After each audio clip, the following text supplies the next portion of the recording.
आम्हाला शासनाला विश्वास आहे की मराठा समाजाला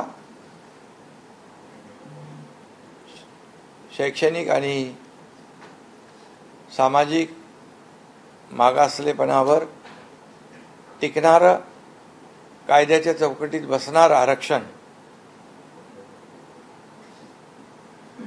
ओबीसीला कोणताही धक्का न लावता इतर समाजावर कुठलाही अन्याय न करता या ठिकाणी मराठा समाजाला देय असलेलं टिकणारं आणि कायद्याच्या चौकटीत बसणारं आरक्षण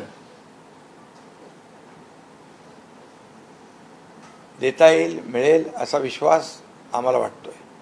सदर अहवाल मंत्रिमंडळाच्या बैठकीमध्ये ठेवला जाईल आणि त्यामध्ये सादर करून शासन निर्णय घेईल आणि त्यासाठी विशेष अधिवेशन 20 फेब्रुवारीला आपण जाहीर केलेला आहे। त्या अधिवेशनामध्ये या बाबतीमध्ये चर्चा होईल। आधी मंत्रिमंडळासमोर राज्य मागासवर्ग आयोगाचा अहवाल सादर होणार आहे।